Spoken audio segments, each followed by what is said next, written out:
जो यहाँ पर नुकसानात हुए हैं, आज जो चेक दिए गए हैं, उसकी मुख्तर उसकी तशरीह ये है कि 2022 में जो यही कुदरती आफत आई थी, उसमें मैंने ये 2 लाख रुपए, देखिए कि जो आपका किसी का प्यारा चला जाए ख़ानदान का, तो क़यामत तक वो अश्कबार रहते हैं। चेक्स हमने 2 लाख हुआ करता था, उसको मैंने 10 लाख किया 2022 में। जो ज़ख्मी थे उनकी भी जो कॉम्पनसेशन बढ़ाई, घर जिनके बह जाते हैं मुकम्मल नुकसान पहुंचता है उनको 5 लाख रुपए, और जिनको कम नुकसान पहुंचता है उनको शायद 2 लाख रुपए। वज़ीर-ए-आज़म शहबाज शरीफ की गिलगित बल्तिस्तान में सैलाब मुतासिरीन के लिए 4 अरब रुपए की मंजूरी। शोहदा के वर्सा को 10 लाख और जख्मियों को 2 लाख चेक तकसीम। घरों, दुकानों और अमलाक के नुकसान पर दर्जा बदर्जा मुआवजा दिया जाएगा। तकरीब से खिताब में कहा, पाकिस्तान का शुमार मौलियाती तब्दीलियों से शदीद मुतासर होने वाले 10 मुल्कों में होता है। हर साल हम मौसमियाती तब्दीलियों से मुतासर हो रहे हैं। चैलेंजेस से निपटने के लिए इक़दामात, वक्त की जरूरत। गिलगित बल्तिस्तान में हालिया बारिशों से बहुत नुकसान हुए। विफाकी इदारे गिलगित बल्तिस्तान हुकूमत के साथ मुकम्मल राब्ते में है। जब तक आप दोबारा अपने घरों में आबाद नहीं होते, आपके दरमियान रहूंगा। गिलगित बल्तिस्तान में दानिश स्कूलों का जल्द कयाम अमल में लाया जाएगा। वज़ीर-ए-आज़म से गवर्नर और वज़ीर आला गिलगित बल्तिस्तान की मुलाकात। हालिया बारिशों और सैलाबी सूरत के हवाले से ब्रीफिंग दी। वज़ीर आला ने गिलगित बल्तिस्तान में दानिश स्कूलों के कयाम के फैसले पर वज़ीर-ए-आज़म को खराज तहसीन पेश किया। गिलगित बल्तिस्तान में अमन अमान की सूरत हाल और तरक्याती कामों पर पेशरफ्त से भी गुफ्तगू हुई।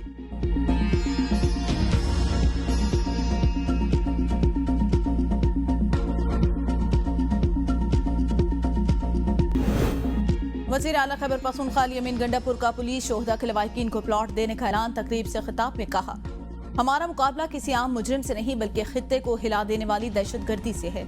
दहशतगर्दी के खिलाफ जंग में जदीद टेक्नोलॉजी नागुज़ीर। पुलिस और फौज ने गैर मामूली दहशतगर्दी का मुकाबला किया। ऐसे दुश्मनों से निपटने के लिए सुपर पावर सतह की फोर्स दरकार है। पुलिस को जदीद असला, टेक्नोलॉजी और बुलेट प्रूफ गाड़ियों की फराहमी जारी। अब तक 105 बुलेट प्रूफ गाड़ियां पुलिस को मुहैया कर चुके। रवां साल पुलिस के लिए 7 अरब रुपए जारी किए। पुलिस वेलफेयर फंड में शोहदा के लिए 1 अरब रुपए मख्तस। शोहदा के अहलखाना की कफालत हुकूमत की अवलीन तरजीह है। शोहदा का हक है कि रियासत उनके दरवाजे पर जाकर खिदमत करे।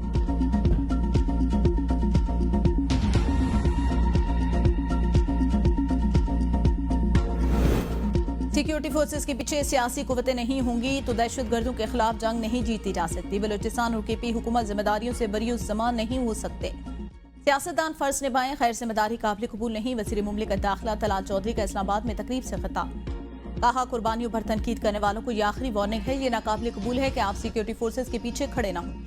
बॉर्डर के हवाले से अफगानिस्तान से भी बात कर रहे हैं। अफगानिस्तान हमारा हमसाया मुल्क, दहशतगर्दी के खात्मे के लिए हमारा साथ दे। पाकिस्तान और ईरान ने मिलकर दहशतगर्दी के खिलाफ लड़ने का अहद किया।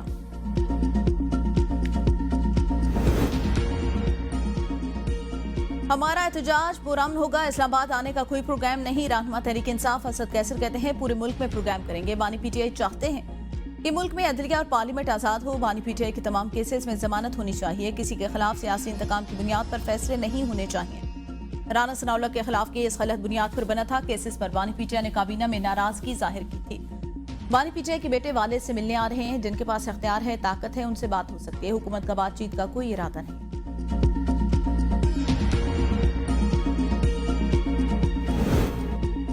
पीटीआई की कल एहतजाज की कॉल का नतीजा माजी की कॉल से मुख्तलिफ नहीं होगा। कौम कल यौम इस्तेसाल कश्मीर मनाएगी। फसादी मुल्क के खिलाफ गुरीला जंग लड़ेंगे। वजीर इत्तलात पंजाब अज़मा बुखारी की प्रेस कॉन्फ्रेंस। कहा, पीटीआई सियासी जमात नहीं, फाशिस्ट ग्रोह है। ये सिर्फ मुल्क में आग लगाना चाहते हैं। इनकी अवामी मकबूलियत के गुब्बारे से हवा निकल रही है। ये ज़मनी इलेक्शन से भी भाग गए। अली अमीन गंडापुर को आश या पार का बहुत शौक है, लेकिन खुद आर पार हो जाते हैं। अमरीकी अखबार में इश्तिहार छुपाने के लिए इनके पास पैसे कहाँ से आए। पहले बानी चेयरमैन अमरीका से आज़ादी मांग रहा था, अब बेटे भी आज़ादी मांग रहे हैं। मैं तरक्की करता हुआ पंजाब मुखालफिन को हजम नहीं हो रहा।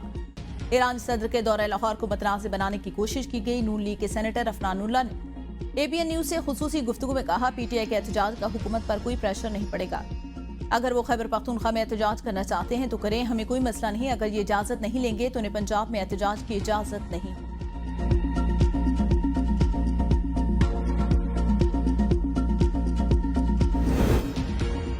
सेक्रेटरी जनरल पीटीआई सलमान अकरम राजा को कल एहतजाज के पेश नजर गिरफ्तारी का खदशा। सीनियर वकील के जरिए इस्लामाबाद हाई कोर्ट से रुजू कर लिया। अपने खिलाफ दर्ज मुकदमात की तफसीलात फराहमी की दरख्वास्त दायर कर दी।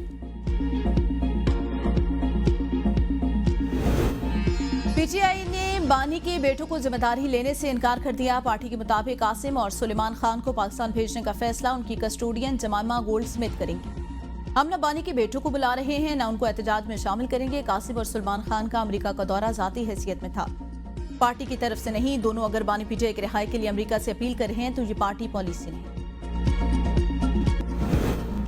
तहरीक तहफ़्फ़ुज़ आइन की क़यादत का शुगर स्कैंडल पर चीफ जस्टिस को खत, मामला 3 रुकनी जजेस कमेटी को रेफर करने और आज खुद नोटिस लेने का मुतालबा।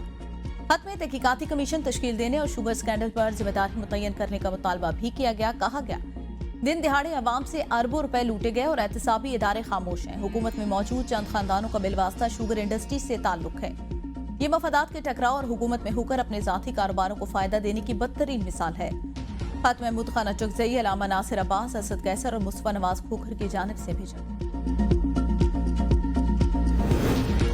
चीनी कार्टेल केस की समाअत मिलों की दरख्वास्त पर मुअख्खर। कंपटीशन कमीशन ने समाअत की नई तारीख 22 ta 25 सितंबर मुकर्रर कर दी। 70 से ज्यादा शुगर मिलों ने समाअत मुअख्खर करने की दरख्वास्त दी। कंपटीशन कमीशन का मजीद इल्तवा न देने और केसेस की रोजाना की बुनियाद पर समाअत का फैसला। कराची के होलसेल मार्केट में चीनी की कीमत में 4 रुपए कमी, कीमत 170 रुपए फी किलो होगी। बिजली 1 रुपए 75 पैसे फी यूनिट सस्ती करने की हुकूमती दरख्वास्त। सार्फिन को मजमूई तौर पर 53 अरब 39 करोड़ रुपए का रिलीफ मिलेगा। बिजली की कीमत में कमी का इतलाक अगस्त, सितंबर, अक्टूबर के बिल पर होगा। सीपीपीए हुकाम का कहना है नीलम जेलम की बंदिश से कैपेसिटी पेमेंट में 18 अरब का फर्क पड़ा। कैपेसिटी पेमेंट की मद में 53 अरब 71 करोड़ कमी आई। मेंबर नेपरा मकसूद अनवर ने इस्तफसार किया, अगर सनतों की खपत बढ़ गई तो इंडस्ट्री बंद होने का शोर क्यों मचा रही है। नेपरा का कैप्टिव पावर प्लांट का लोड बढ़ाने पर डिस्को से तफसीली ब्रीफिंग लेने का फैसला। सिंध की पुलिस पाकिस्तान की बेहतरीन फोर्स, कुर्बानियां देकर सूबे में अमन कायम किया। सीनियर सूबाई वज़ीर शजील मेमन का सिंध असम्बली में खिताब। कहा पुलिस के एहलकार जान हथेली पर लेकर आपकी हिफाजत करता है। माजी में टंडू अल-अजार में मगरिब की जानिब कोई घर से बाहर नहीं निकलता था। कराची एयरपोर्ट पर हमला हुआ तो आईजी खुद मुकाबला कर रहे थे। सिंध में पुलिस का किरदार मिसाली रहा। गुज़िश्ता 25 साल में सिंध पुलिस ने बेहतरीन कारकर्दगी दिखाई। पुलिस का काम दहशतगर्दी के खिलाफ जंग लड़ना नहीं, लेकिन सिंध पुलिस ने लड़ी। हर नमाज के वक्त मसाजिद के सामने पुलिस की ड्यूटी लगाई जाती है। पुलिस को हमेशा तनकीद का निशाना बनाया जाता है। हमें सिंध पुलिस को आला कारकर्दगी पर सलाम पेश करना चाहिए।